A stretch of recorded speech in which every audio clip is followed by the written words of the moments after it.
Yo, this is Teresa Weatherspoon, better known as Teaspoon, and you're watching Real Fans, Real Talk. Live from the can. Vibe you can. This is Real Fans, Real Talk. Real fans, real talk. We as real as you thought. Real fans. What's going on? Welcome to another live edition of Real Fans, Real Talk. Eric, I think you know where I'm going with this one, man. You see, I'm wearing my blue today because some cats let me down last night, and I was just so disappointed. But we're gonna get into that in just a minute. Let me introduce my co-host, my brother, Eric Sanchez, aka Legend in Two Games. What's going on, man? What's really good, bro? I feel for you because both your teams let you down yesterday, but that second game, yeah, I ain't really care about the Giants because I in my picks I had Washington winning that game anyway. Mm-hmm. But I definitely was very upset in the moment, but because it was like everything kind of hit all at one time because it's like, all right, you messed up my tickets. That's always the most important. You messed me up in my other fantasy football league because I had Derrick Henry, and I'm like, you know how like when the cat be up and you start ticking away, and Derrick Henry having one of them games, he was having one of them games. I'm like, all right, yo, listen, I know they was going to run the ball. If you just get me another 20 yards, I'll definitely have to stamp on this victory because I ain't worried about T.J. Hawkinson. And the unthinkable happens. If you run that play 99 more times, Derrick Henry does not fumble that football. I agree. But one time out of a freaking 100, and that moment in the game, I'm just like, yo, bro, I don't even know what to say, bro. I'm just at a loss for words. I'm so disappointed. Even though I feel like I said, even though like I still like I leave that game with confidence because I'm like, you know what? The reality of that is we win that game. Like I said, I mean, this is the 1 out of 100 time Derrick Henry fumbles in that situation. You know what I'm saying? Or fumbles, period. Like that. So I'll start here. You started with fantasy. Shout out to Josh Allen. Josh Allen single-handedly won me week 1 of the Real Fans Real Talk League. It was a terrible week 1 in terms of fantasy for me because I had Xavier Worthy who went out after 3 plays. So got nothing from him. I had Jahmyr Gibbs, who did nothing yesterday. So I need, and I would shout out to Sean Fontaine, who I was playing yesterday. He had Lamar playing. So not only did I need a big game from Josh, I needed Lamar to kind of be at least quiet. Lamar was good, yeah, but Josh Allen was amazing yesterday. He was great, and he single-handedly swung week 1 for me. So that's that. But the Ravens, and this is why I'm not as confident as you are. We have gotten to a point now where until the Ravens find a way to win one of these big games, this is who they are. And we got to call it like it is. Last year, going into last year's season opener against Kansas City, I felt the same way you felt. There's an opportunity to show that you're ready to take that next step up. Remember, the year prior, they lost to Kansas City in the AFC Championship game. So they got the immediate rematch. And they started off slow, self-inflicted wounds. They lost that game. Everybody remembers it because Isaiah Likely's toe was out of bounds. But early in that game, Lamar had 2 bad turnovers in that game that put them behind the 8 ball, and they were trying to come back to tie the game. And I remember walking away from that game feeling like, you know what, Baltimore's close. They just got to figure out a way to not shoot themselves in the foot so much. Then they did it again in the playoffs last year to Buffalo. They shot themselves in the foot in that game early. Lamar plays a solid game, but again, in a situation against a really good Buffalo team, you got to play a clean game. You can't have the reckless turnovers. So going into last night, we talked about this on Wednesday's live. They had to show that they were ready to take that next step up. It wasn't just about the revenge. It was about just showing we are of the same caliber as you guys. The only difference is if we eliminate the mistakes, we can be better than you guys. And for 3 quarters, that's what it looked like. It looked like the Baltimore Ravens were clearly the best team, not only on the field yesterday, but the best team in football. If Baltimore closes that game out and they finish off strong, I think we're talking today about, hey, the Baltimore Ravens just put the league on notice that they're the best team. Oh, absolutely. Absolutely. The defense in that second half was horrible. I hate to separate like this, but because Lamar gets the bulk of the blame if they don't win, in this situation, it's like Lamar damn near did everything he could really to win. Because remember, if you remember, right before the fumble, Lamar runs for the first down. Mm-hmm. That very, and I'm like, and I first said it's my fault because I was being greedy because I'm like, damn, come on, Lamar, you can't be taking all the rushing yards away from Derrick Henry. And but then it's like now it's like, well, can I depend on any freaking body if Derrick Henry's fumbling the football in that situation? Like, and this is why, like I said, until the Ravens actually do it, we are in show and prove mode right now. The Ravens got to win one of these games for me to believe anyway, because at this point, I just feel like it's always someone who is at fault, right? Again, if we go back to the AFC Championship game against Kansas City, they had the turnovers in the red zone. There was one where Zay Flowers was about to go in and he fumbled. Yes. There's the Lamar interception in the end zone. You know what I'm saying? We go back to Mark Andrews and his mishaps. Now you get Derrick Henry. It's like, bro, at some point, you got to kind of, get over the hump. You got to make the plays to prove that you are a Super Bowl caliber team. And right now, I just don't trust it with them. Yeah. I also think what we learned yesterday is a conversation we've had in the past. Josh Allen showed us why he is the MVP of the league, and Josh Allen might be the best quarterback in football right now. When you look at those two teams, Lamar had a good game, but Lamar barely threw for 200 yards. He ran for like another 70 yards, but it was really because of the help that he got from Derrick Henry. Yeah, Josh Allen threw for almost 400 yards yesterday, ran for like another 50 plus yards. All the offense is Josh Allen, and when you look at the receivers, you can see a clear difference in what Lamar Jackson has on the field in comparison to what Josh Allen has on the field. Yeah. And that's no knock against Lamar Jackson. It's just when I look at it, I look at a Ravens team that's on paper is much scarier because it's like, if we commit to the run, then Zay Flowers beats us over the top, right? Then Mark Andrews gets going. Now you see D-Hop making one-handed catches on the sideline. They got all those things. When I look at Josh Allen, every time he drops back, it's almost like, is he going to find anybody? Because you got to, who is he going to find somebody that's open? And he does it. He does it over and over again. And again, I think Buffalo, I don't know if Buffalo has enough to go to the Super Bowl. Just watching them yesterday, I don't know if that's a recipe for success, because it reminds me too much of the early Peyton Manning Colts days where Josh Allen has to be perfect for them to win those games. He can't even afford to be off for them to have a chance to win.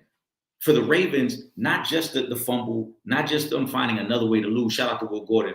But also, if I'm the Ravens or a Ravens fan like you are, Trip, this was a team that invested money in their secondary. They went out and drafted a defensive end in the second round, right? There's all this expectation for this team, and y'all give up 41 points to the Buffalo Bills on opening day. Yeah, and again, it goes back to what I stated. Who are the guys that Josh Allen is throwing to for you to give up 41 points?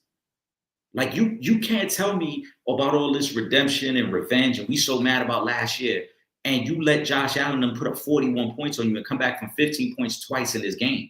Yeah, that to me is embarrassing.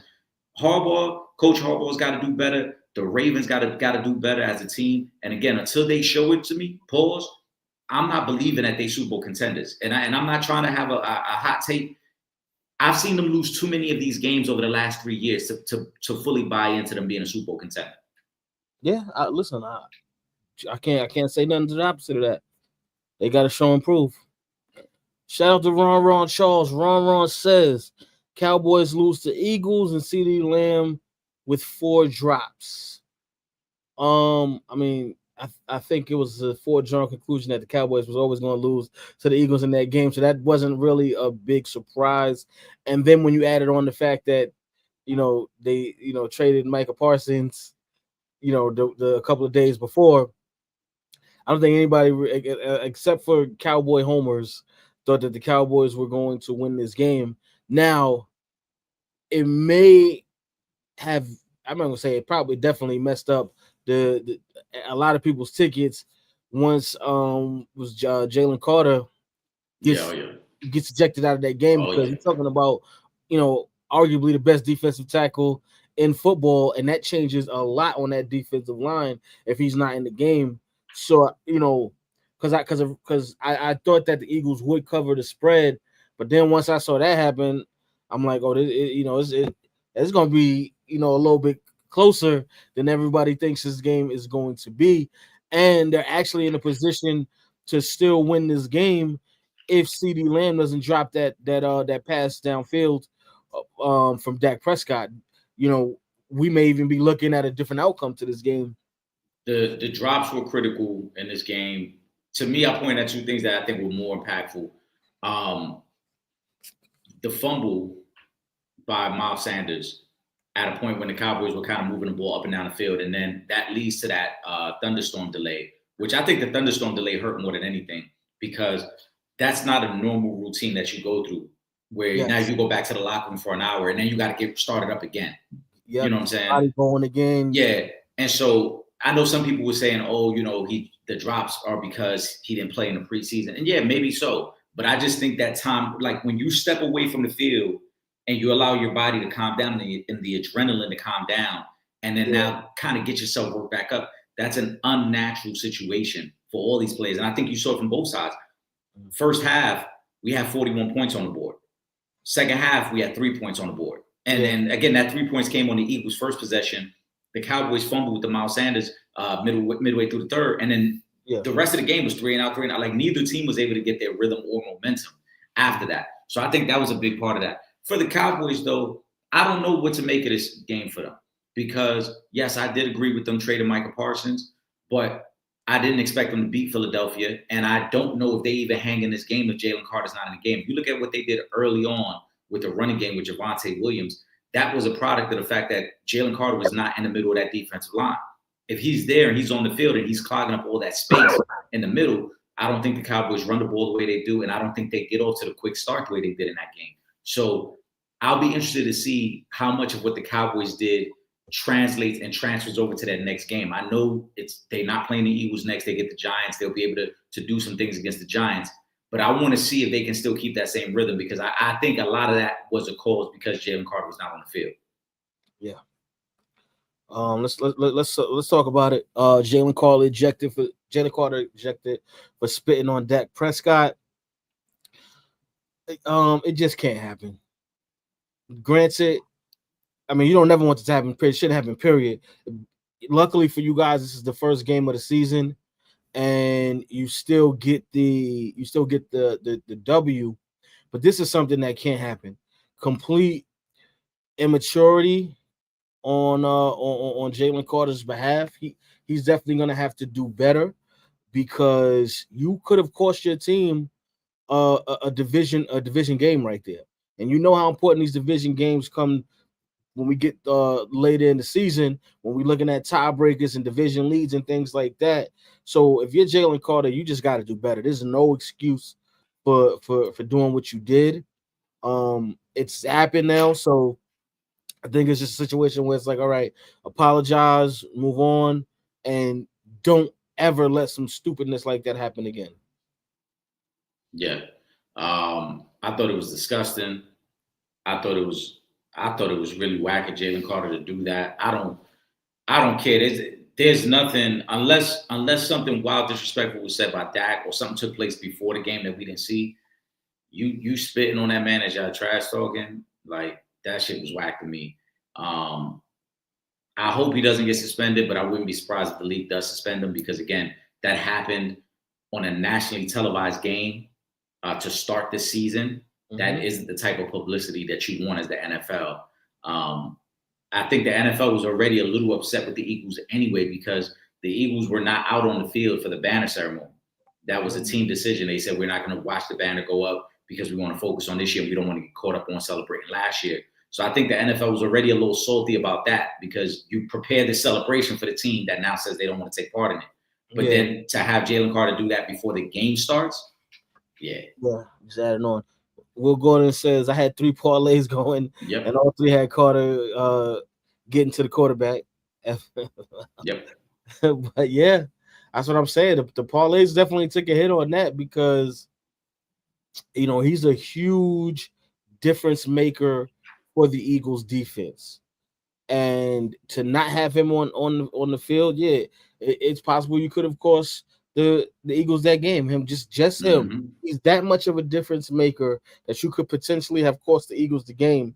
And you know, you're a CD Lamb drop pass away from the Cowboys actually coming back and possibly winning this thing. Yeah. If he's there, the Cowboys have to change everything they're doing.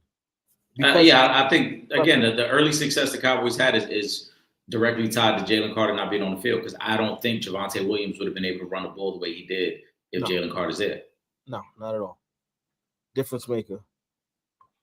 All right, Kyrie, let's do it. Let's get it out the way. You know, I kind of spoke about it a little bit, but yes, last night more about Bills comeback or Ravens collapse.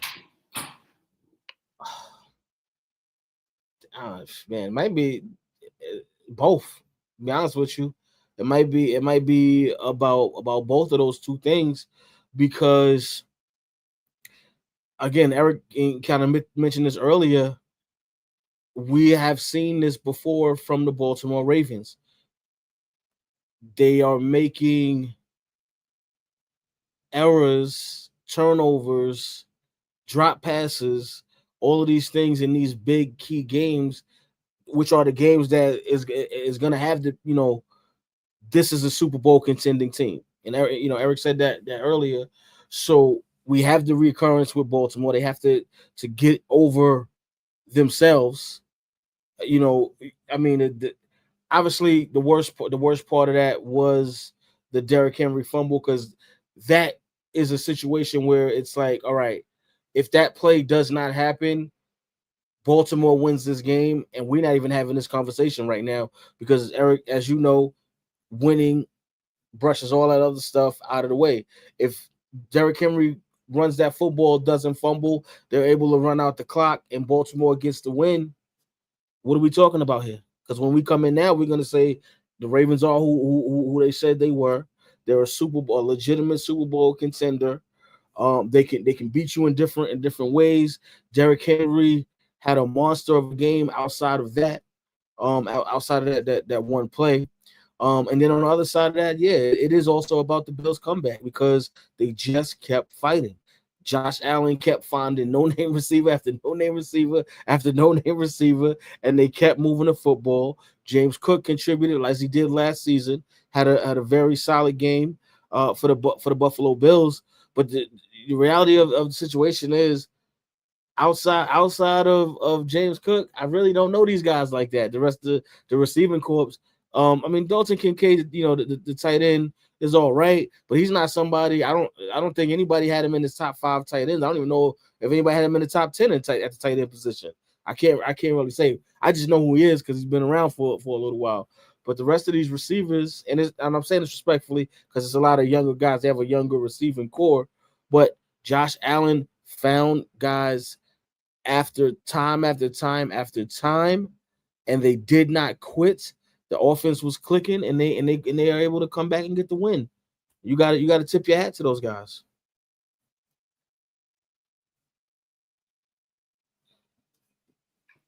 For me, it was more about the Ravens collapse. And that's not to take anything away from the Buffalo Bills. But again, we heard all week that the Ravens want the revenge for the way their season ended last year. And for Buffalo, I think we know Buffalo's a legit Super Bowl contender. We've seen them go toe-to-toe with Kansas City multiple times. Mm-hmm. So we know who they are. For Baltimore, they've been the team that's had like the flameouts in the playoffs and the mistakes and the bad performances. And in order for them to kind of get over the hump, they gotta put that behind them and play better in these big moments. So for them to collapse, it's almost a reminder of what's taken place the last couple of years in the playoffs. It's a reminder of who the Ravens have been the last couple of years when we've been ready to give them the throne as the best team in the NFL. So that's why to me it's more about the collapse. It's a great comeback by Buffalo. But as you mentioned, if there is no fumble, there is no opportunity for a comeback. So that's why to me it has to be about the Ravens. Yeah. Why can't Lamar Jackson and the Ravens win a big game? If I knew the answer to that one, Kyrie, I would. First of all, if I knew the answer, I'd call Lamar Jackson up my damn self and tell him, "Yo, this is what it's gonna take." You know what I'm saying? But I don't, man. And again, I think last night's game was you know, came down to a very, very unfortunate situation again that doesn't normally happen for them. You know, and I said this earlier. You run that play with Derrick Henry 100 times. That was the only time he was going to fumble was then and right then and there.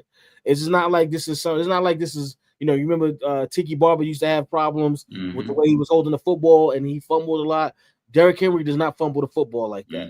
So this is not, you know what I'm saying? This is not a regular occurrence where you like, well, yeah, he good for a fumble every once in a while. No.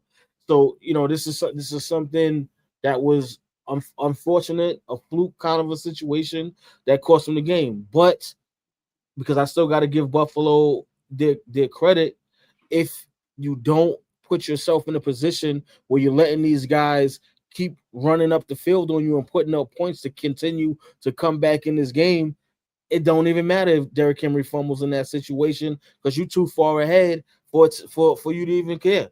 He could have fumbled the football and turned it over if they stopped him on the last drive, or the drive before that, or the drive before that. Simple. Yes, it's a couple of things with the Ravens. Like we talked about, it's the, you know, the miscues, obviously the fumble. It's the defense.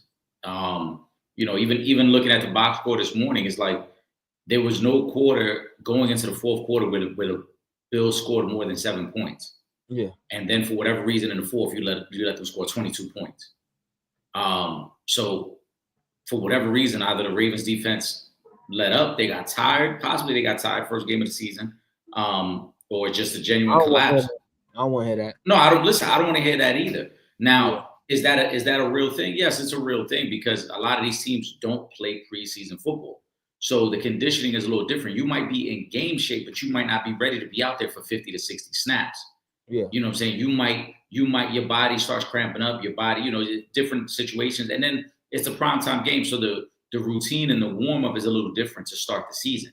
I think if you ask the Eagles and the Cowboys, if you ask the Chargers and the Chiefs, they'll say the same thing. When you're used to playing at 1 o'clock in the afternoon, and now you're playing an 8 o'clock game where you've been sitting around most of the day and your routine gets thrown off, it's easy for you to start feeling a little like, all right, maybe the legs are a little heavy. Maybe I'm a little tired. But whatever the case may be, there's still no excuse for blowing that type of lead and giving up 41 points. Yeah. Lamar Jackson shoves fan who slapped him on the helmet. Keep your hands to yourself. Don't start no shit. Won't be no shit. That's all I can say to that. Don't stop touching people. That's your damn problems now. Y'all want to touch everybody. You want to say what the hell you want to say. You want to do what you want to do. Stop touching these people. Stop spitting at them. Stop dropping racial epithets at them. Stop. Be a fan. Stay in a fan's place. Enjoy the game. Don't touch nobody. You're not even a Ravens fan. The hell you touching Lamar Jackson and DeAndre Hopkins for anyway?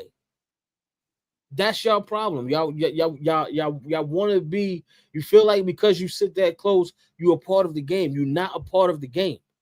Don't touch the players. You're not on the field. Your name is not, what's my man name, Rousseau? Was it with Greg Rousseau, the lineman from Buffalo? Mm-hmm. That's not you. Don't touch the players. Don't touch Lamar Jackson. Don't touch DeAndre Hopkins. Stop touching people. Keep your damn hands to yourself, and this won't happen. Yeah, pretty much. It is what it is. Caitlin Clark has finally been officially out for the rest of the WNBA season. They drug this thing out as long as they possibly could. I joked last week. I said if they could, they'd keep it the suspense going until the first round of the playoffs if they could. But eventually, the season is coming to an end, and yeah, you're gonna have to start letting people know because they are still in the playoff race, and people are going to be upset if they start buying playoff tickets based off of the fact that there's still this assumption that Caitlin Clark may play, and then Caitlin Clark ain't playing in the playoffs. Some people are going to be highly upset after they spend thousands of dollars on tickets to go to those games. And then, oh, wait, yeah, we forgot to tell y'all Caitlin ain't coming. Yeah. It was the worst kept secret in the WNBA. We talked about it here for weeks. Yeah. The type of injury it was, there was no way she was going to come back as quickly as they originally speculated. So we knew it was going to take some time. And like I said, this was the business side of it to say, all right, now it's opportunity, like you said, before we get into the playoffs and people start putting out hopes and buying tickets, and it affects different things. So rest up, get healthy, and be better next year. Exactly. Pooh, what up? Pooh says Mike Tyson versus Mayweather. Who y'all got? I hate seeing these legends fight after their prime. Don't want to see this fight. I'll tell you that right now.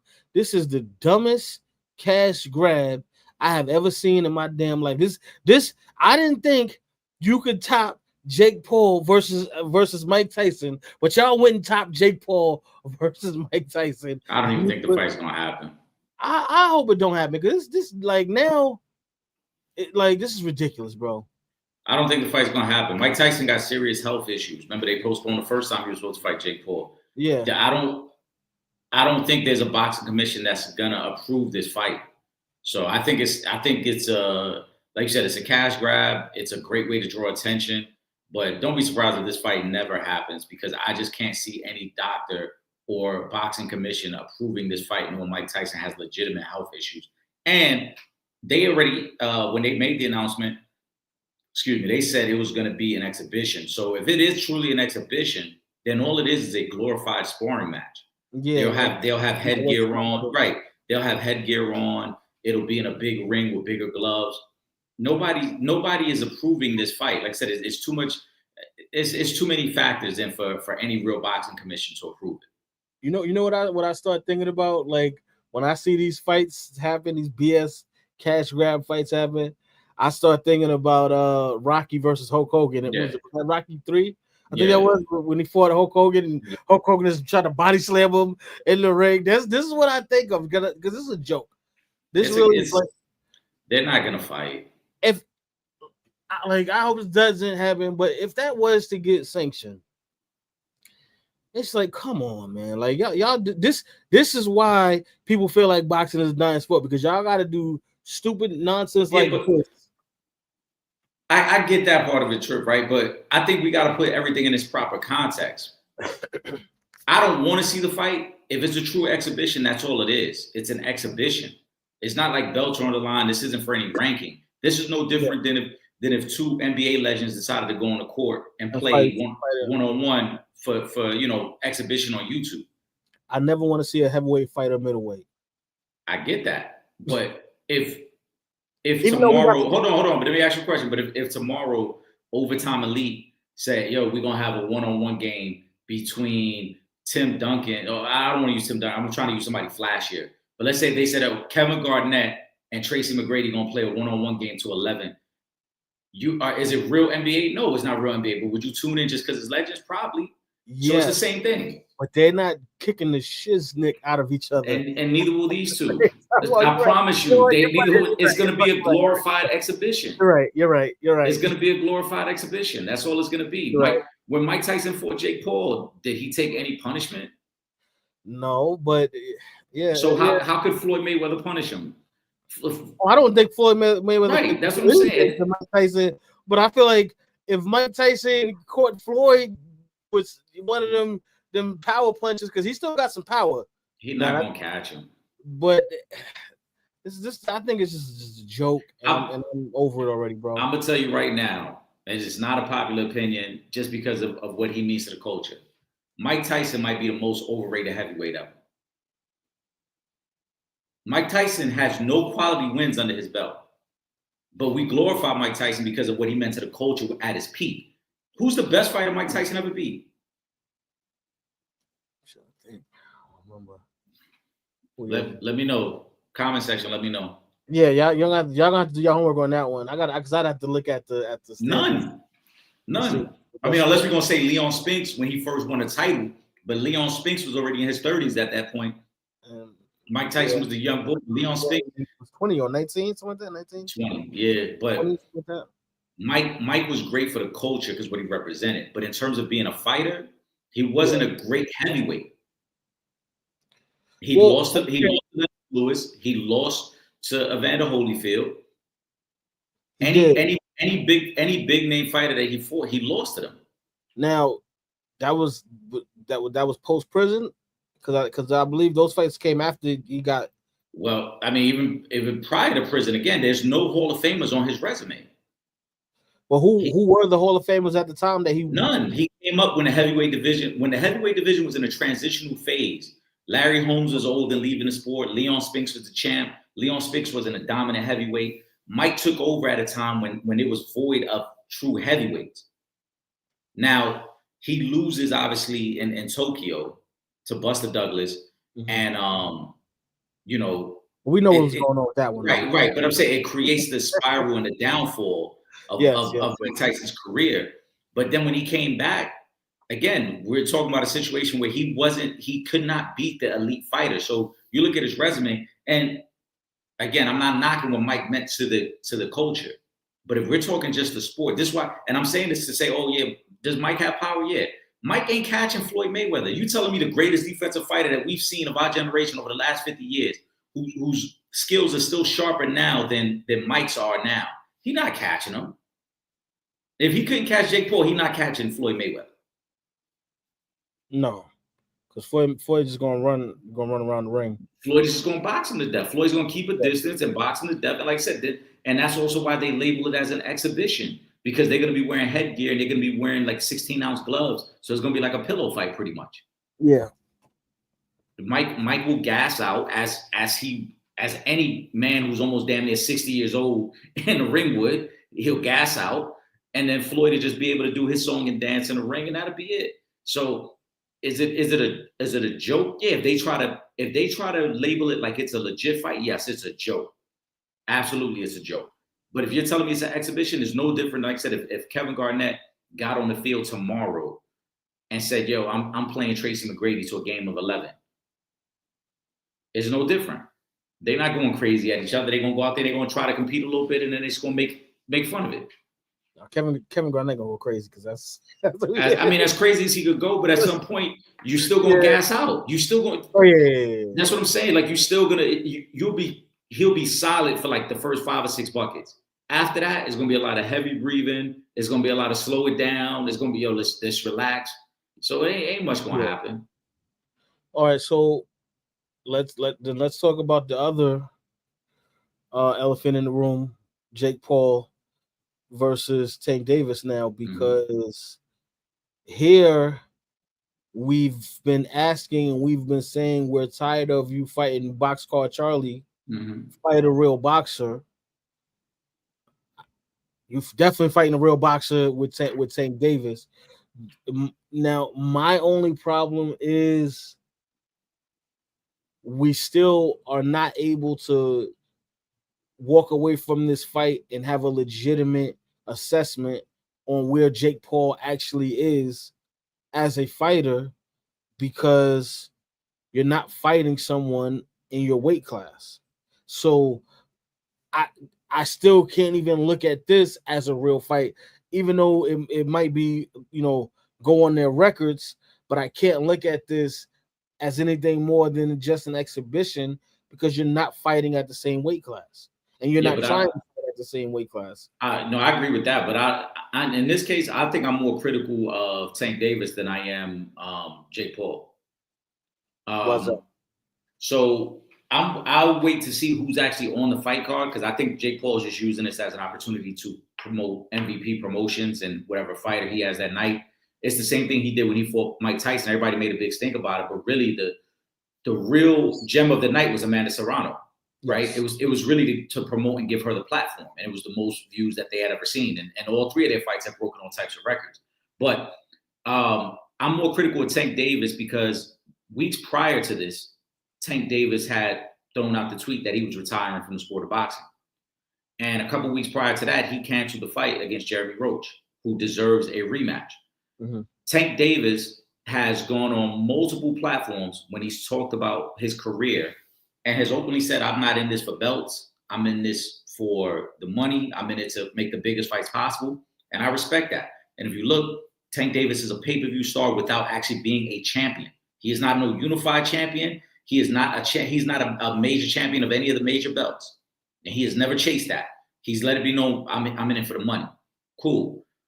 But he's also said, and he's been very selective about who he fights because he said himself, I'm a natural 130, 135 pound fighter. So for me to go up to 140, 147, it's got to be done the right way because he's small in stature. And so for him to put on that weight could change the 5'6", I think. Right, 5'6", right. So him putting on the weight changes the dynamic of the type of fighter he can be. Yeah. Again, I respect that. He's used that logic as to why he did not want to fight Teofimo Lopez. He used that logic as to why he made Ryan Garcia come down and weight when they fought. It's 5'5". It's one of the reasons that him and Boots Ennis have not got it on because Boots Ennis prefers to fight at 140 or 147 and Tank doesn't want to go up that high, right? Mm-hmm. So Tank has played these games, but now you're taking on Jake Paul, who is about 7 inches taller than you and outweighs you by about 60 to 70 pounds. So to me, I'm more critical with Tank because you are the legitimate fighter. You are the people's champion. Again, you're not an actual world champion, yet we view you as such. We support you and we buy the fights and we look forward to seeing you fight. And not only are you not giving Roach his rematch, his well-deserved rematch, you don't want to negotiate with Shakur. You don't want to negotiate with Devin Haney. You don't want to negotiate with Teofimo Lopez. You don't want to negotiate with. I mean, that would be a walk in the park. So I wouldn't. It doesn't matter. But see, I don't know why he wouldn't do that one because it would be a walk in the park. But that's what I'm saying. Like to me, it doesn't matter. There are legitimate fighters at 135, 140, 147 that Tank Davis could fight and make big money on. But he's choosing this route knowing that this is, again, is it going to be viewed as a legitimate fight? No, it's not going to be viewed as such. Because the weight classes. Now, what you're saying is true, right? However, one thing that you also said is that Tank Davis is in it for the money and not for the belts. I don't care which one of them dudes you put Tank Davis in front of, he's not going to make more than he's about to make on this Jake Paul fight. That's why I was okay with when Cass was like, you know, oh, he's ducking, or Jeremy Roach was like, he's ducking, whoop-de-whoop. I'm like, bro, listen, the amount of money he's about to make over this fight, you can call it what the hell you want to call it. But if you're someone who has flat out said, I am in this for the money, then I cannot be mad that you would take 100. What is it? What are you supposed to be getting from the site? The numbers have not officially been released. But it's gonna be. He'll probably get 100 mil guaranteed. Yes, and it'll probably be well higher than any fight he could possibly have with a respectable boxer in his weight class or weight class up or weight class below. I don't necessarily agree with that. I think he's gonna make 100 million from who? What fighter? I think if him and Shakur got it on, that's $100 million fight. I don't know if Shakur got a big enough name for that to be 100. I think so. I think what did Shakur make his last 5 fights? I would have to look at the actual numbers of what he made, but I think that because Shakur has the following, and Shakur is viewed as the most technically sound boxer in the game, and it would be the perfect contrast of styles. You would have Tank, who's the explosive fighter, who you know at any moment can knock somebody out, against Shakur, who's the technical fighter, who's the guy who's looking to box you to death for 12 rounds. And I think there's enough fans on each side to drive that fight home. There's a lot of money. I mean, Ryan Garcia and Tank, when they fought, I believe they were guaranteed 40 million. That was before any other numbers came in. I think him and Shakur could do better numbers than that. Shakur hasn't made more than 3 million on a fight. It ain't gonna jump from that to 100 million. But name me the guys he fought. That who Shakur's fought? Right. I mean, obviously none of them have the name that Tank has, but Tank ain't getting that kind of money either. I don't see them. Yes, he is. Tank is getting big numbers for these fights. Not 100 million. Well, again, Tank has avoided the bigger names as well. I think if you put Tank and Ryan Garcia is probably the biggest fight, right? As far as names. And before they even stepped in the ring, they was both guaranteed at least 40 million. That was before you. That's 60 million away from 100. No. What I'm saying is you're already before you even start calculating any of the back end money, you're already at 40 million. That's before you start splitting up the gate. That's before you start splitting up the merchandise, the promo runs. So there's so many other aspects of it that draw in the extra money. When they say 40 million guaranteed, they saying, look, that's the baseline number we're starting with. when we run the numbers on everything else, you're probably going to add another 40 to 50 million on top of that, because that's where the real money comes in. The real money comes in from the views, from the sponsorships, right? When Floyd Mayweather promoted the fight against Pacquiao, then he never in his career he really had done it. You look, then he sells advertising space on the trunks. He makes another $5 or $6 million just on advertisements. Like the same thing's going to happen if Tank and Shakur were to fight. So yeah, I think it would be a great fight. I think it will be a mega fight, but they're not going to scratch nowhere near 100 million though. yeah, but we move the goalposts when it comes to Tank because we like Tank. If we're critical of Jake Paul, who's been boxing for 6 years, right? And we keep saying, oh, he hasn't fought a real boxer. Tommy Fury is a real boxer. Julio Cesar Chavez is a real boxer, right? Now, and he's fighting boxers based on where his skill set is. He can't, of course, Jake Paul can't get in there with world champions right now. He only been boxing 6 years. Yeah, no. Right? But then we're not critical of Tank for doing the exact same thing. Tank has cherry-picked a majority of his fighters based off of, oh, this is a cakewalk. When he fought Jeremy Roach, he was a 20-1 favorite to beat Jeremy Roach. Nobody was giving Jeremy Roach a chance. And then Jeremy Roach hangs with him, and they get a draw, and now he don't even want to give him a rematch. Well, listen, that's the thing. Listen, I'm not denying the fact that we should be more critical of Tank. My thing is, there's not a fight in boxing with someone who's of his echelon of fighter that's going to pay him anything near the money that he's going to get for this fight. Now, he can go back and come back around, but it's not going to be that. He's not going from 40 million with the biggest name probably in that realm, which would be King Ryan, and he hasn't made that, and now he's going to jump for Shakur, who doesn't have half the following that Ryan Henry has. It's just not going to happen. There's no other. I mean, maybe if you're like, all right, he's going to fight Terrence Crawford, you could possibly get up there, but even with that, Terrence Crawford is fighting Canelo, who is arguably the biggest draw in boxing, and he's not getting 100 million. And so, still, like I said, Tank is toying with the idea of I don't want to fight. I don't want to take any challenges. You want to get paid. You trying to get paid. Yeah, but it's crazy again, right? We get mad at older fighters for doing this, but meanwhile, Tank is 29, 30 years old, and he's been doing this for 3 years now. It's different. I can understand if Tank been through the wars and he got the wear and tear on him, and then it's like, yo, I'm gonna kind of be a little more selective about my fights moving forward. Tank already was only fighting once a year. Yeah, but I'm not disagreeing with you, and I agree with you 1,000%. I just think that we should be more critical of Tank than Jake Paul. Oh, Jake Paul is an entertainer. At the heart of it, he's always just been an entertainer. Yes. In boxing, I want to see, and you know this, Eric, I want to see the best possible fights. I want to see Tank versus Shakur. I want to see Tank versus Teofimo Lopez. I wouldn't mind seeing a rematch with Tank and Ryan Garcia. You know what I mean? Like, I want to see all of these fights, but if we have a fighter who is saying, I don't care about the belts, I only care about the money, this is what we're going to get. He's going to take. If I was him, I'm taking the Jake Paul fight too. We should, but like I said, I think that we should be very critical of that. Yes, I think those are all things that we should be critical and call him out on. To me, we're not breaking him. I'm not putting Tank in like in my top 10 fighters of all time.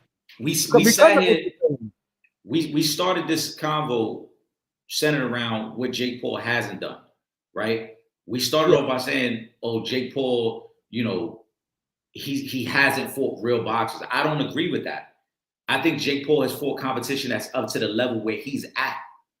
He can't go in the ring against a world champion just yet, because that goes back to what we've always talked about. You have to take the natural progression of fighting the other fighters that are beneath. So when he fights Cesar Chavez, when he fights Tommy Fury, he's fighting other guys that are beneath. Now they have a name, right? We know their name because of their family lineage. But yeah, I'm gonna say because Tommy Fury, we only know him because of his because of the lineage, and that's fine, right? But on the flip side, we got a guy like Tank, who, to me, I think what he's doing is a bigger disservice to the sport. You're sitting there in the prime of your career. Devin Haney was just on All the Smoke Boxing, and he talked about how they've tried to negotiate with Tank, but it's really gone nowhere. He said openly, he said that I'm not going to say like we sent the contract, but we've tried to get the conversations going, and Tank just doesn't seem interested in it. So what is he to do? If Shakur Stevens has called him out and you don't want to fight Shakur, what is Shakur to do? So now here'll be my response to that, right? If I run the numbers on this fight and it ain't hitting, then I'm gonna go to the next opportunity, right? Because you're giving it a chance, though. If you're not even willing to at least talk to them, and be like, yo, realistically, because Devin Haney said, right, in that same interview, he talked about how they had the rematch lined up for Ryan, but obviously Ryan loses the Times Square fight.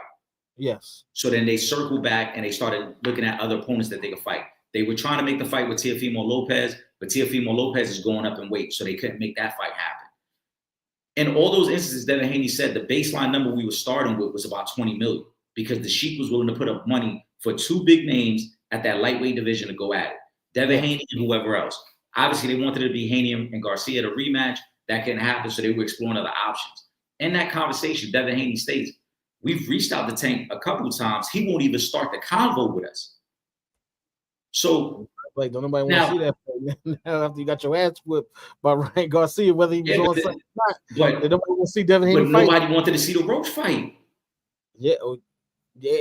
And I mean, what was going to be the difference in the fight person on that fight versus Devin Haney? But that's what I'm saying. So we making excuses for Tank because if one hand we're going to say, oh, nobody want to see Devin Haney because he got his ass beat. Devin Haney is still a world champion.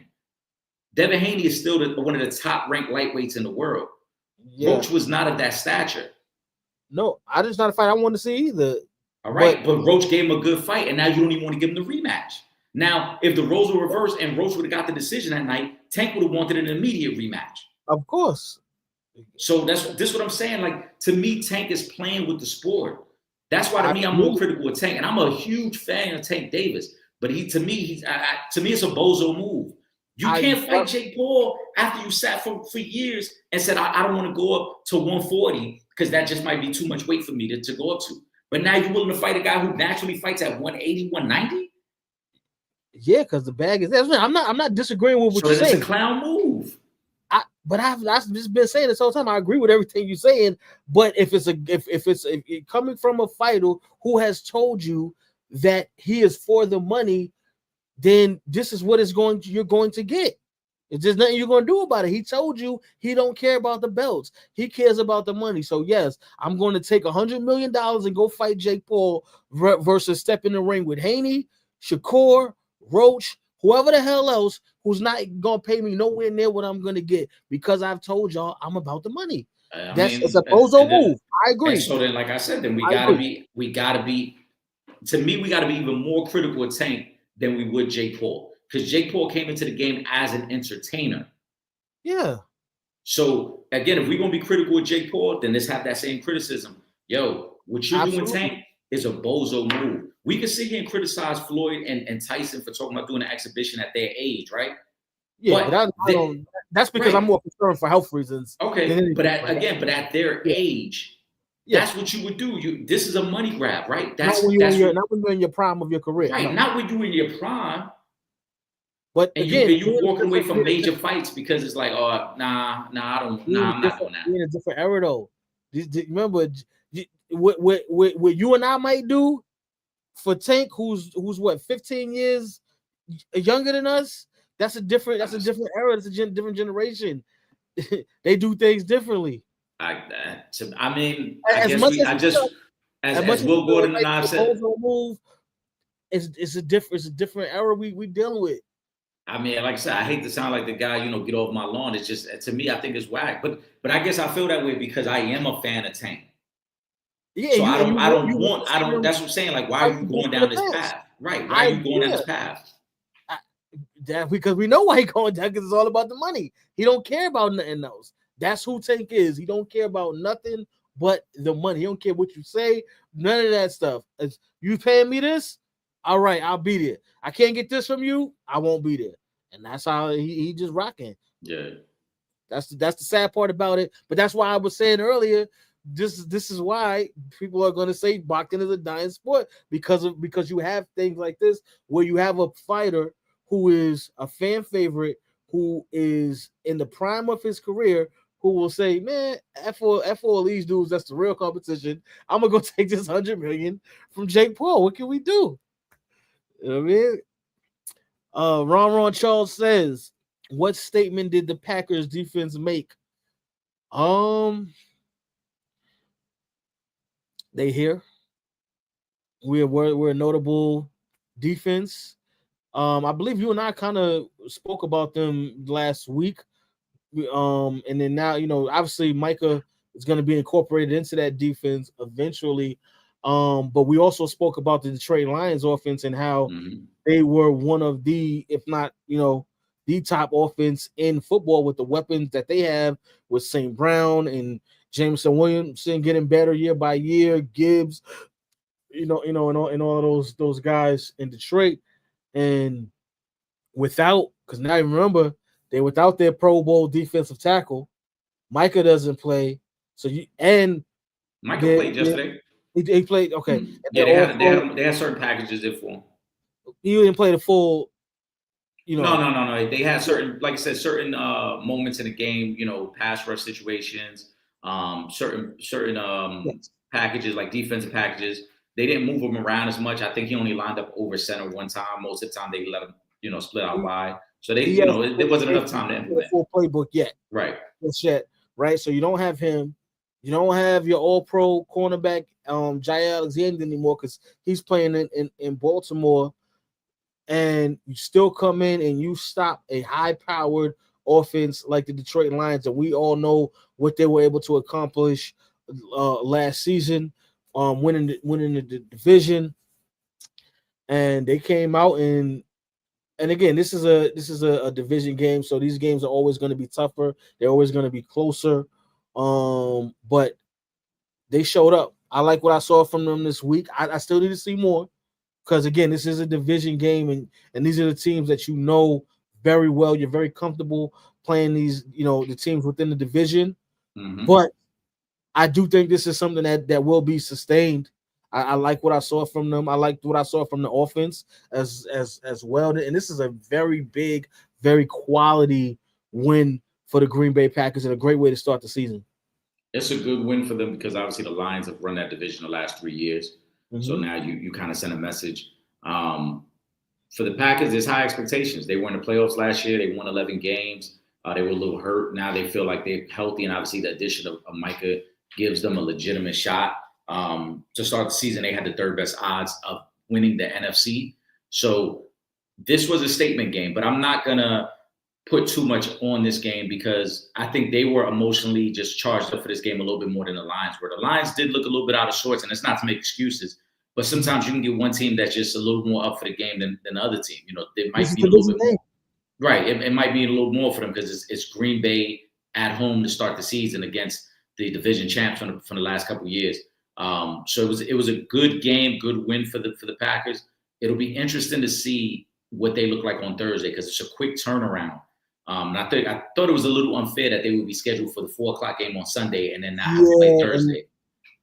You know what I'm saying? Now they got to play on Thursday, but we're going to see how they look on Thursday. And I think Thursday presents another unique challenge for them because now you have the mobile quarterback in Jaden Daniels and that Washington team that, again, is coming off the season they had last year. And they're a playoff team, and they were in the NFC Championship game. So they're going to want to make a statement against the Packers now. Exactly. Shout out to Elijah. He says, did yesterday make you a believer in Aaron Rodgers and the Steelers? Hell no. Hell to the no. I don't give a damn what you say. First of all, they gave up was 32 points. The defense gave up 32 points. That ain't never good. The defense is giving up 32 points.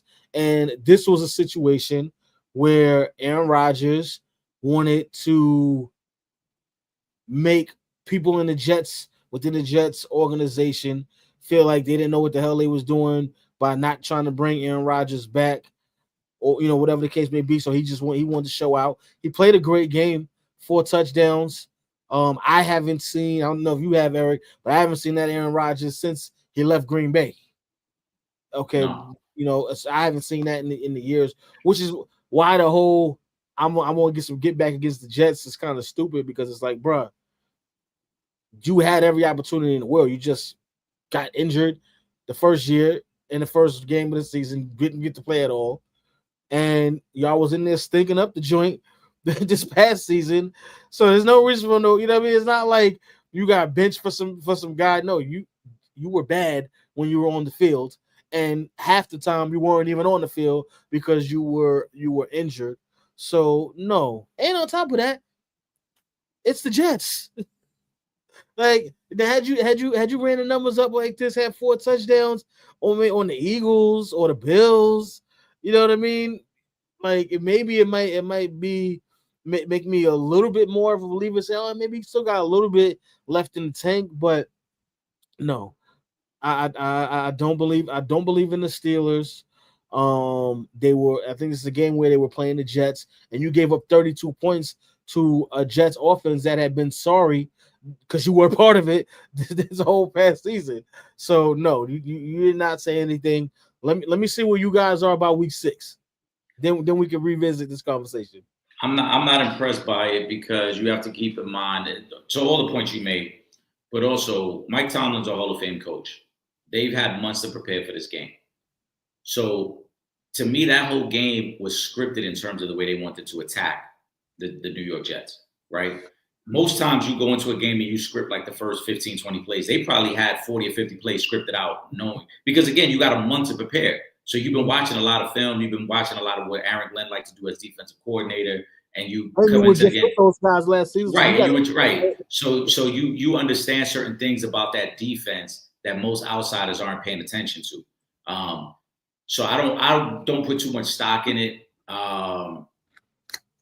Again, giving up the 32 points to me doesn't sit well for a team that went out and spent all that money on cornerbacks and wanted to become more efficient. Justin Fields looked really good against them yesterday.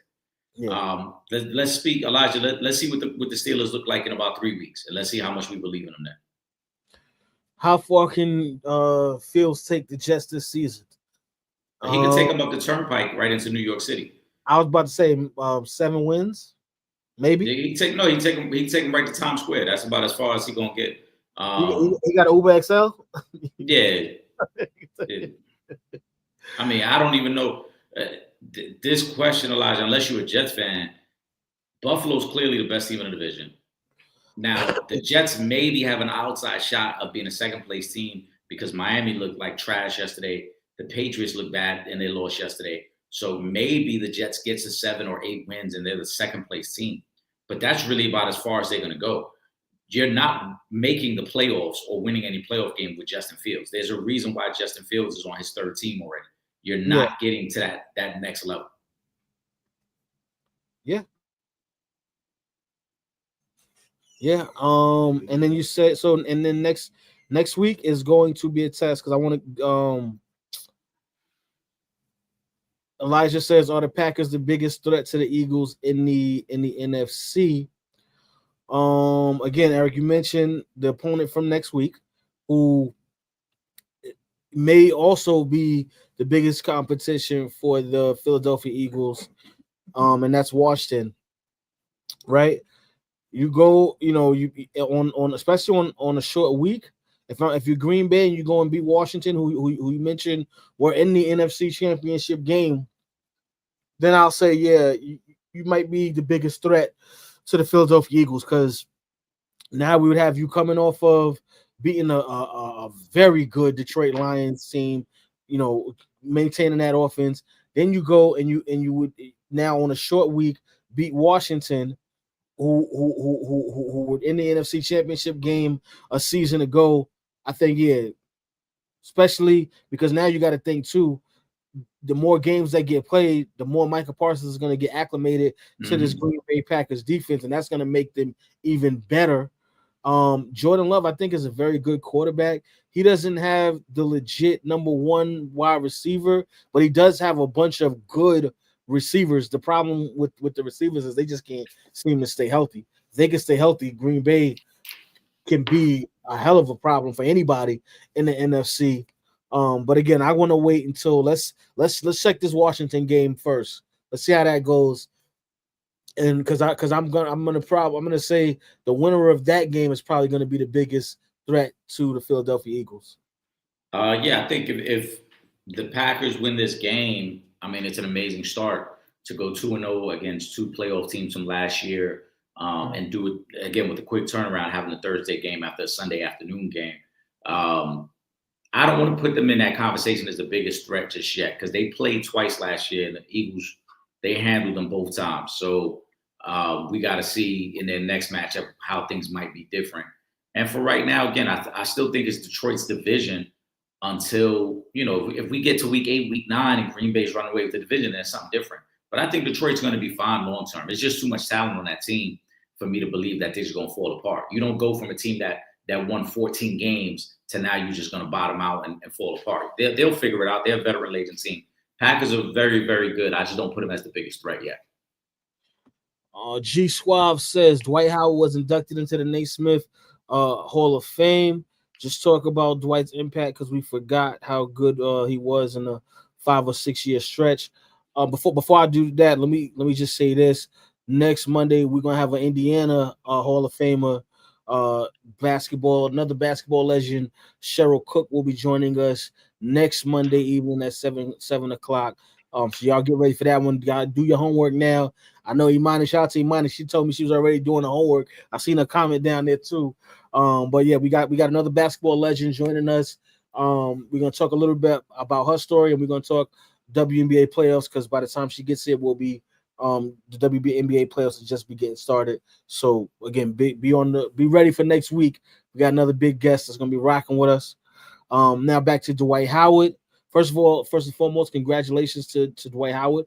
Well deserved Hall of Fame. He definitely deserved to be a member of the Hall of Fame. Okay. I mean, just the Orlando years alone would have put him in the Hall of Fame with all the Defensive Player of the Year awards, all the stats, and everything that he accomplished. Obviously, he gets the ring later in his career with the Lakers, which obviously that's always a good thing if you can get a championship ring because we got so many legends that we love that don't have championship rings, and I wish guys like AI, Patrick Ewing, Reggie Miller, I wish guys like that could have got rings, but obviously everybody can't get one of those. But yeah, for Dwight Howard, definitely well deserved. Should have been top 75 on the NBA list. But yeah, congratulations, well deserved. Definitely well deserved. He was an amazing player during his time. I think his feud with Shaq overshadowed how great he was as a player. I also think that he played in an era where people were expecting him to be more of a traditional big and didn't really appreciate the athleticism that he brought to the game.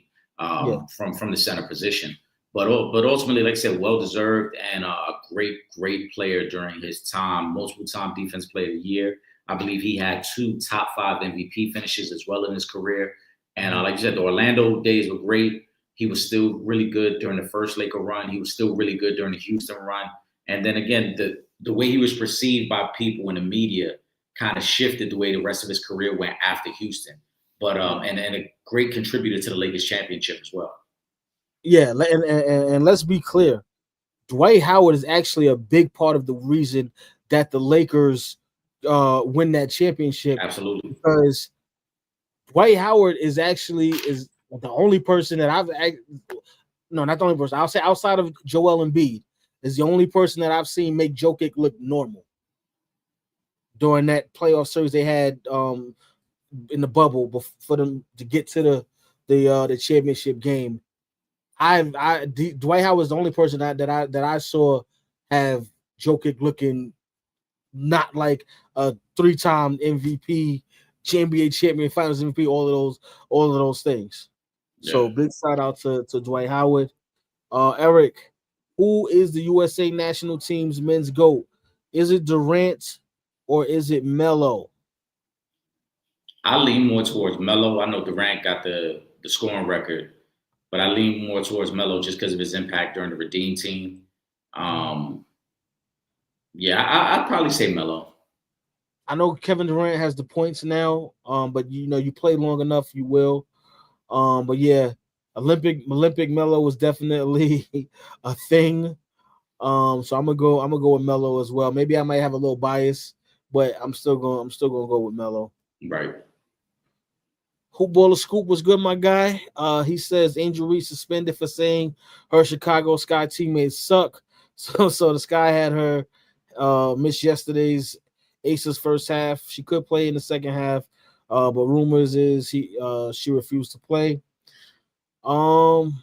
Listen, do y'all want Angel Reese to be passionate and focused on basketball, or do y'all want her to be doing other things? Because at the beginning of the season, it was she's doing all these things outside of basketball. Oh, she's doing all this. She's not focused on the game. Then what she do? Come in and set the double doubles record. Come in and run rebounding table. And for all of y'all that like to say, oh, she's only rebounding because she's only leading the league because she's catching her own rebounds. Wrong. She would have been leading the league in rebounds with just her defensive rebounds. So y'all can stop all of the nonsense. And then here we come now. She's basically saying, yeah, step y'all game up. Like y'all lose, y'all losing. Nah, but she took a shot at her she took a shot at her teammates. Have they been playing more? Yeah, but I don't think one has anything to do with the other. I understand your original point about people questioning her passion and her commitment, but one has nothing to do with the other. And she understood that, and that's why she apologized, because it came across as very harsh. She took a jab at her teammates, and I think that's just that's just her being young and not understanding the leadership role that she has on that team. So when Kobe does it, what do you call it? Well, when Kobe did it, but when Kobe did it, he wasn't in year 2 of his career. It's the same thing. LeBron has done it too. We've criticized LeBron for doing it when he takes jabs at his team. I'm not talking about when you say, hey, we got to be better. Those are different circumstances. That's different wording. Yeah, that's different. When you say, yo, we got to be better. Yo, we need to do something and be better and elevate ourselves. It's another to be like, y'all got to be better. Right. It's another thing when they say, yo, they need to get different players in here. They need to get some other people in here. Then it's like, yo, damn, how? But again, it's one thing to say that when you are a proven, established veteran, and it's another to say when you're 2 years into the league. Because 2 years from now, she might be that role player that's getting talked about. Yeah. Well, we gonna see, but she got benched, and I hope the rumors aren't true that she refused to play. I think it's a learning moment and it's an opportunity for her to come in there and say, that part I'm not with. Yeah. Kawhi innocent in the $28 million scandal. I don't know if he's innocent or he's not, because but if that is actually the case where you got players, you got owners that's coming to players and saying, listen, you take a pay cut here so we can fill out the roster, and I'm gonna get you 25-30 million on the back end. Like, that's crazy work, bro. I don't doubt it, because there's been rumors since he was in San Antonio that his uncle was negotiating side deals. Yeah.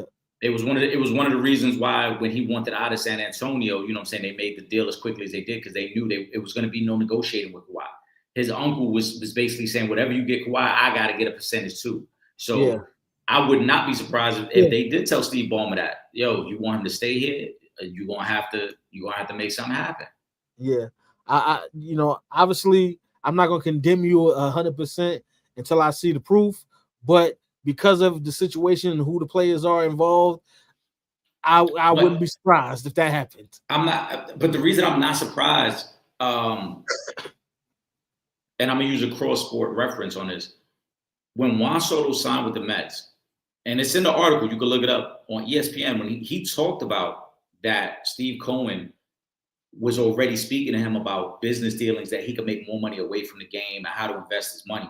So I'm sure that all these owners go to them and say, hey, look, on the books, this is what we can do on the books. But away from this, we could probably allocate 10 to 20 million in this investment deal that I know is going to double and triple your money over here and get you even more money. So on the cap, we're going to do this. Look at Ohtani's deal. Ohtani's deal is damn near everything is deferred. Yeah. That's a crazy one. So you telling me that money just sitting in a bank account waiting for him? No, the Dodgers are probably investing that for him, and they're gonna give him an even larger lump sum of money when it's time to pay out. Exactly. Will Gordon says, my Chargers finally beat Kansas City, despite the NFL screwing us, making the Brazil game a home game for us. Although KC is way closer to Brazil than LA. Oh my goodness. Well, what? You know what? All I'm gonna say is congratulations, man. The Chargers got that win. It was a good win. Kansas City looked like they got a lot of holes they need to fill. Yeah. And it doesn't help that now they're They didn't have a legit number one receiver, period. But the number twos that they had, both top two number twos, are both going to be out for a little while. First of all, Will, even if y'all played in LA, y'all wasn't gonna have the home field advantage. The Chargers don't even have fans in LA. Most of them games in LA, the other team turns out more than the Chargers fans do. That's first. Good win. Good win. We talked about it. Jay Herbo had to play good in this game. He had to finally kind of get over the hump. I feel like he did that with that performance, and it sets the stage for the rest of the season now because the Chiefs have to play catch up to the Chargers. But other than that, I think if anything, the Brazil situation probably worked in your favor because, yeah, it was more red, but most of the crowd ain't know what the fuck was going on anyway. Part of my language. So it was almost like a neutral site scrimmage because the Brazil fans ain't understand what was going on anyway. First of all, from what I heard about Brazil, everybody was at home. But that's the story for another day. Everybody seemed to be a little bit worn out. The crowd didn't have as much energy as you would normally get in the It was NFL like game. it was like the White House. Right. If y'all watch the Cowboys documentary, I know what I'm talking about. You gotta get familiar. Exactly. Okay. Imani says, congrats to Maya Moore on getting put in the Hall of Fame. Did y'all see her recreate the Michael Jordan picture with all the rings? That was dope. Yes, I did. First of all, I love that. I love the picture. But shout out to Maya Moore. She is a legend. She's one of the greatest to ever do it. Gotta love her going into the Hall of Fame. You gotta give her flowers. She definitely deserves it. She's got the championships. She's got the stats. Pretty much everything you want. Maya Moore has done it, and she's done it on every level at an elite level. So again, congratulations to Maya Moore. Well deserved. Absolutely, definitely well deserved. The photo was dope. The recreation was fire. But definitely kudos to the legend. All right, let me go to this next one. Hold on. All right, let's see. Hoop Central says he's the real deal. Baker on Emeka Ibuka. I mean, one good, but you're supposed to support your brothers on the field like that. So you know what I'm saying? Yeah, I love it. I drafted Emeka in our fantasy draft. Kudos to me. It was a great time for me, Trip. Y'all, I don't know if you saw this. Yahoo Sports they heavily criticized my draft, Trip. They said I'm only going to win 2 games this year. We already off to a 1-0 start. That's neither here nor there. But Emeka was great at Ohio State. He's a record holder at Ohio State. I think this is a great situation for him because you got Mike Evans, who's the veteran, who's starting to slowly fade out. Chris Godwin is injured right now, so you're going to get a lot of playing time. Same thing with McMillan, who did not play yesterday. So it's a great opportunity for him to develop the rapport with Baker Mayfield. And then when they do get Godwin back, Emeka slides into that natural spot of the third receiver, even though he'll still play on the outside because they may use Godwin more on the inside.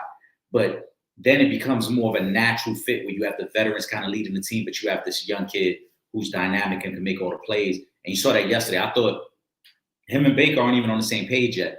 But the 2 throws that Baker makes to him for touchdowns, those are 2 of the better throws you're ever going to see. I mean, you're talking about right on the money in coverage, and the young man was not phased going across the middle of the field to make those catches. I thought he had a really strong performance to start his career. Shout out to Baker, too, because he made his way out the dungeon in Cleveland. I remember when we were live, when we used to be live in studio, I wanted the Giants to take Baker. Obviously, he wasn't on the board. But I always liked Baker, and I like the way that he's handled the progression of his career. He handled the criticism. He never blamed the organization. He had every right to be salty because I thought Cleveland did not do right by him. In his couple years there, he played for 3 different head coaches. Then he got pushed out the door for Deshaun Watson. We see how that's working out for Cleveland. And he reinvented himself. And now he is a Pro Bowl caliber quarterback. He's probably a top 12 quarterback in the league right now. And he's got the Bucs looking good. There are some people who feel the Bucs could compete for a Super Bowl this year. Well, definitely going to win the division.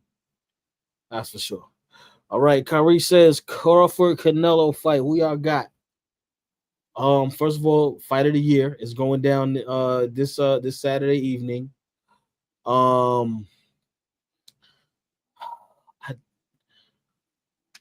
torn because I feel like I don't want to bet against Bud Crawford, but The fact that he's going up in weight to fight Canelo, who's comfortable at that weight, I feel like Canelo has the edge in the fight. But I just don't want to bet against Bud Crawford because not to say that Canelo can't, but I haven't seen anybody pick Crawford apart. And I've seen Canelo on more than one occasion, get his ass whooped. So I'm gonna go Crawford, but I'm not mad at you if you say Canelo. I feel like whoever you go for here, you're gonna feel bad about it come Saturday, no matter what side you choose to go with. Yeah. I'm conflicted. I'm still conflicted. I'll probably make my final prediction at some point later this week before the fight. But on one hand, I do feel like the weight will be an issue. I just think that there's a reason why there's weight classes in boxing. And to go up that many levels to fight the best guy at that level, that's a lot, bro. I mean, it's not like you're taking some cupcake at 168. You're taking the best fighter at 168 and pound for pound, one of the best fighters in the sport. At a weight class that he's not only very comfortable in, at a weight class that he's been very destructive in. And for Bud, you're not comfortable at that weight, right? And that you have not fought at that weight. And my biggest concern for Bud isn't the skills, because I know he has the skills. My biggest concern is how is his body going to respond as the fight goes on and he starts taking punches, because he's going to get hit at some point in this fight. And until you've been in that moment, you don't know how your body's going to respond. So that's my biggest fear. On the flip side, though, I've always been big on you take the more skilled boxer over the puncher. And even though Canelo's a skilled boxer, he's not as skilled as Bud.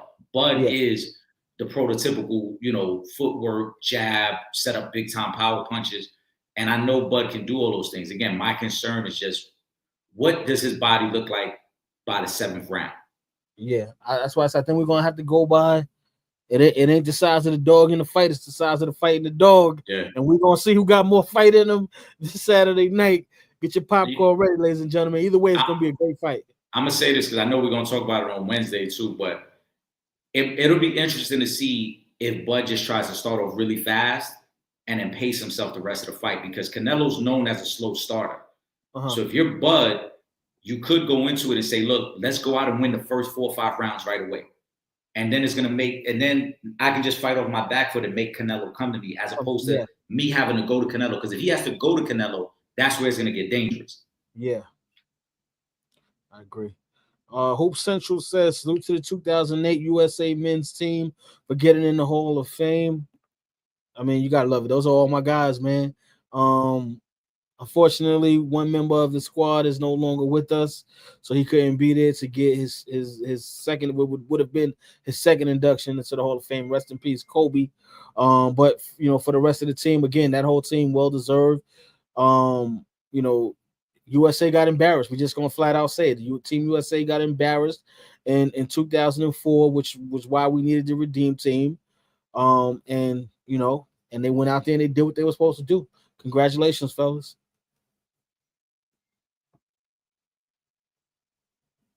I think that's why, to the previous question, I probably hold Melo in higher regard than Durant in terms of Team USA GOAT, because Melo was Melo, if not the second best player on the Redeem Team, he definitely was the third best player. It was pretty much Kobe, LeBron, and Melo.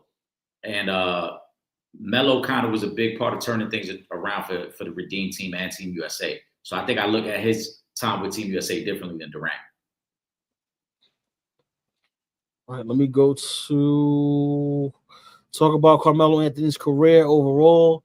And he too gets in the Hall of Fame this past weekend. It was about 4 years he played for no one, or it's even that way. First of all, Melo is one. This is the Basketball Hall of Fame, first and foremost, right? That's why so many people get in anyway. But you got to think Melo was a champion at damn near every level, except for the NBA. Obviously, we know he didn't get to the ring there. But what he did accomplish during his time, he's got the All NBA appearances, he's got the scoring title, he's got the All-Star games, he's got the stats. You know what I'm saying? And when you combine all of those things together with Olympic Melo and what he's able to accomplish, in the Olympics, obviously there's no debating. He's a hands down first ballot Hall of Famer. One of the best scorers that this game has ever seen. Somebody that can, when you want to talk about scoring at any level on the basketball court, you're talking about Carmelo Anthony. He's one of the hardest guys to defend, which is, and this is not me saying that, this is coming from his peers who I've heard several of them say that Melo is one of the hardest players they have ever had to guard. And that's multiple players, from center to point guard that have said Melo is one of the hardest guys you will ever have to guard on a basketball court. Obviously, I wish Melo could have got a ring before he left the NBA. That didn't happen. But I mean, we're talking about one of the greatest of all time. Definitely should have been top 70, 75. Every accolade that he gets, he deserves it. And he got a double right now, too. Yeah, I think without a doubt, Melo deserves all the accolades. It's unfortunate that we're at this very unique point in sports coverage where if you're not playing for championships, you kind of get overlooked. And Melo, towards the tail end of his career, that's what it became. You know, when everybody was joining up and creating super teams, and those teams were getting the publicity, Melo wasn't. So people forgot how great Melo was. I think the players in the league that played against him will all acknowledge he was one of the greatest players of all time, one of the most gifted scorers of all time in the NBA. And I know, like we always say, it's the Naismith Hall of Fame. Even if it was just his NBA career, he would have made it in because he was that good of an NBA player. So to me, Melo deserves that, and I think he deserves more because I've seen people criticize Melo online. That's become the cool thing to do now. And I saw Melo even address somebody. He was very respectful, but somebody tried to make it seem like, oh, Melo, if Melo wasn't all about his money, he would have won a championship. It's like, yo, bro, first of all, you don't know what them conversations are like behind the scenes. Yeah. You know what I'm saying? Like, to make it seem like, oh, he just chose money over winning. No, you don't know what them conversations are like behind the scenes. That's first. Secondly, everybody points to the Heedle situation. When Braun, Bosh, and Wade went down there, and it's been discussed that they wanted Melo to be there. Melo, all the players, but Melo was in a tough situation because the NBA was getting ready to go on strike. And if he didn't accept this contract, he's talked about it. If he didn't accept this contract, he ran the risk of being a free agency during strike and not knowing what the future held for players. So that's why he ended up signing his contract earlier than Braun and those guys. Had he waited, he would have been a free agent. He probably could have signed down there. Now, that's not to say that they would have won. Who knows if they would have won, right? Yeah. Who knows? Maybe him and Braun just couldn't play together at that point. But they both play the same position, so right, they both play the same position, and Carmelo to me would have been too good to take the Chris Bosh role. Yeah. Carmelo was just too good at that point in his career to just take that role on at 24, 25 years old. You know what I'm saying? So maybe it never worked out anyway. But again, people love to criticize because it's easy to either you're great or you're a bum. And that this generation of fans, that's how they view everything. It's like if you ain't great, you had to be a bum. It's like, nah, there's a lot of great players who maybe just didn't win. But Carmelo Anthony's one of those greats. Thanks. Imani has a message for Miss Cook. She says, hey, Miss Cheryl Cook, I'm ready for you next week, LOL. I'm so in love with three legends from the 80s telling their stories. I hope more old school legends come on. I want Teaspoon bad, LOL. Well, yeah, Teaspoon has been on the show, but we're gonna get her back eventually. Shout out to the legend, one of the legends herself, Tina Hutchinson. What it do, my brothers? Tina, let me just say this. I mean, even though I told you over the phone this was going to happen, I said Alabama was going to come back, blow this school out this week and think they was doing something, but they still got a lot to prove for us. But salute to you, Tina. Nothing but love for you. That's a fact. Shout out to Tina. Hope you're doing well. G Suave says the Caitlyn mob doesn't care about her health. They're just mad they can't use her as their symbol for white agreements. Here we go. Anyone until next season, former NBA player Etan Thomas. Oh, this is what Etan Thomas said about her? I'm assuming, when I read it in the comments, I'm assuming this is what Etan said. And this is exactly why there's this divisive media agenda. Because for whatever reason, shout out to Etan Thomas, he had a solid NBA career. I know he's doing this thing in journalism, but this is exactly the divisive type of coverage that we've become now. Now it's the Caitlyn mob doesn't care about her health. Says who? Yeah, I'm pretty sure they won her on the court. So, that one is I'm not feeling that one. Right. But I do wish Caitlyn now Clark speedy recovery. Of course, but come on, like Eton Thomas, come on, that's a very unfair statement to make. You know what I'm saying? Because now what you do is you create the hate towards Caitlyn Clark. She got no control over what other people say about her or how they try to use her for an agenda. Yeah, but you make it seem that way. That's the narrative. Right. Yeah, now you create a narrative they want to use her for white grievances and white supremacy. Come on, man. Yes, you out of pocket. Shout out to John. He says, did you all see Carmelo Anthony saying to LeBron, give it a break and come on and retire? It's time. Well, obviously that's his boy. He was just joking.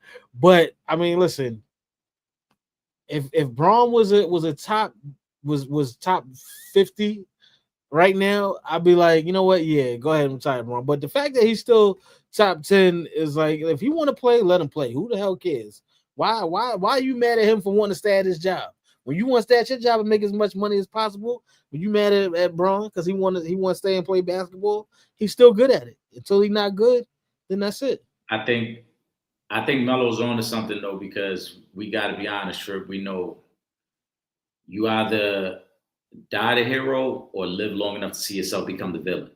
Well, he's been the villain before. We know that. No. But the last couple of years, and we've seen it in the comment section. People who love LeBron, it's like, oh, I'm sick of him. I'm tired. You know what I'm saying? Yeah. And he's been the villain because he's been the best player in the league for so long. But now he's starting to become the villain because it's starting to become annoying. And that's what I meant about the narrative, how the narrative around players starts to change, because then it becomes like we've seen it in the comments say, oh, LeBron don't affect winning no more. Like, all right, but how long was he supposed to affect winning? Yeah, you know what I'm saying? It wasn't enough that he affected winning for 15 years. Now, because he hasn't affected winning for the last 5 years, now we want to use that against him. You know what I'm saying? So that's the point that I think Melo's trying to hint at too. Like you get to the point where now you become the villain, and people then start to focus more on that aspect as opposed to everything you contributed to the game of basketball. Yeah. So yeah. It is what it is. Let's see. A Hoopball School said Trip was Jokic, the Jokic he is now in 2020. So did Dwight get the MVP? Jokic? No, Jokic wasn't an MVP, but Dwight also wasn't prime Dwight Howard. He was way past his prime in LA. So if anything, that would have put them on the even playing scale. Joker was still ascending. Joker was still becoming the MVP. I believe Joker won MVP 2 years after that, right? Because I think because Giannis won it in 2021, I believe, and then Joker got it in 2022, something like that. So he was he MVP? No, but that doesn't diminish. He was still averaging 26, 10 and 8 that year though, 1.3 bills. So it wasn't like he was no slouch. Now it wasn't rookie season Jokic that he got. Dwight and JaVale McGee, if those two guys are not on that Laker team, they would have had a lot more trouble beating Denver because AD could not handle Joker. They needed Dwight and JaVale McGee. They needed the two bigs to kind of bracket him and wear him down. Yeah. So shout out to Dwight. Will Gordon, Tanks Bigsby traded to fit. Wait, they traded the running back Tank Bigsby from Jacksonville. I guess this is probably more about Travis Etienne had a really good game yesterday. Maybe they feel like he's completely healthy. Yeah, because Well, listen, it is. I mean, not that Philly needed it, but I mean, who knows the amount that Saquon put last year, and then trying to run that again. You're gonna need some help giving them breaks. And Tank Bigsby is a good backup, so I'm not even mad at that for Philly. Do you all like the new Gill show with Skip Bayless? I thought he was going for good. Skip, you managed to climb up out of the grave, Skip. I actually do like it. I ain't gonna hold you. I like Gilbert Arenas show. Sometimes it takes me a while, but I like the basketball show. I like the football show. What I've seen of it. Skip Bayless talking football. At least he's not hating on LeBron every 5 seconds, so I can actually deal with it. Because I actually do think that Skip Bayless is good at what he does. I just think that he takes the hate to the extreme in cases like LeBron James, and he takes the love to the extreme with cases like Tom Brady, where it's just like, all right, bro, come on. You know what I mean? But other than that, I think Skip Bayless is one of the best in media, period. And I've said that, plenty of times. I agree as well. Skip, I think the wild takes and the antics kind of overshadow the knowledge of the game. If you can kind of listen, he gives some good insight, and he knows what he's talking about. But obviously the other outlandish stuff, and like you said, the extreme takes of Tim Tebow or LeBron James, things like that, where he's just so far left or so far right with the take that it makes it tough for you to really stand him in that space. But super knowledgeable. But it's funny we even talking about it, because I don't know if you saw it. There's a clip with him and Aqib Talib going back and forth in regards to Brady and Belichick. And Aqib Talib made a great point that we've made before, where he said, I don't know. He talked about what Belichick was like in the locker room. And he said, if not for Belichick holding Tom accountable, he goes, I don't know if Tom would have ever became that level of great. He goes, he was great, but Bill Belichick wouldn't kiss his ass. Bill Belichick would still highlight the mistakes he made, and they kept pushing Tom Brady. He goes, if you get another coach in there who's patting him on the back all the time, Tom might have got satisfied after the first 2 Super Bowls and never strives to be great. And when Skip tries to say, well, who was the real leader of that locker room? And Keith goes, Vince Wilfork. He goes, no, it was Tom Brady. He goes, no, I was in that locker room. Vince Wilfork was the leader. He goes, when we used to come in from practice, Tom would be in the coaches meeting. Tom wouldn't be with us in the locker room. He goes, now, when we get on the field, obviously, we look at Tom as the leader because he's the quarterback. He said, but if you asking me what it was like, day to day, Tom wasn't a leader in the locker room either. Yeah. And Skip trying to argue with Aqib, like Aqib wasn't in the fucking locker room. Yeah, that's trying to tell this man, like, come on, bro, how you gonna argue him? That's what takes away from the greatness of Skip Bayless, as a media personality. Because how you gonna tell this man what's going on in the locker room that he is in? Right. And you may have got into a locker room once or twice as media, but he is in the locker room during times that there ain't no media around. I think he is the perfect person to say who the hell was a leader in that locker room and who wasn't. Right. So, but again, I do like the show though. So shout out to those guys. Shout out to Gil, man. Gil doing this thing in the media. You can't be mad. Tina sends her love. Sending that right back to you, Tina. We always appreciate you. We definitely gonna get you back soon too. Eric, let's get into the final thought segment. All right, final thought. First and foremost, as always, shout out to all the supporters. We greatly appreciate it. Shout out to my brother Will Gordon. We're gonna be back on Wednesday. Trip, you already know. Pull up. We making picks, and we got to talk a little bit about this fight on Saturday. So Wednesday, 7:30. I gotta redeem myself too on Wednesday, so I'm definitely pulling up. So this week, you went 8. Going into tonight, I believe. Hold on, let me double check. You was 8-7. 8-7. So we're gonna go over all the picks on Wednesday as well, and then look at where everybody's record was. Will Gordon was on fire, bro.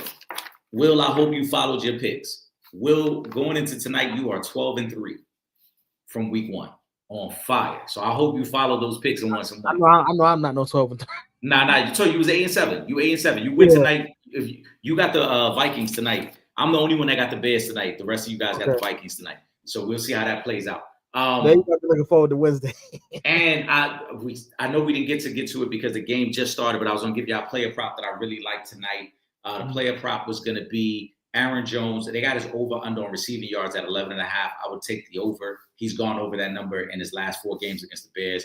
And with a young quarterback like JJ McCarthy, expect some dump down passes as well. So I would have taken him on that. That was gonna be my pick. Other than that, man, we appreciate y'all support, man, and we look forward to seeing y'all on Wednesday. I'm gonna just make my final thought. If you out here gambling, make sure you bet with your head, not your heart. All right, that's a fact. Because you will go broke and lose a lot of money.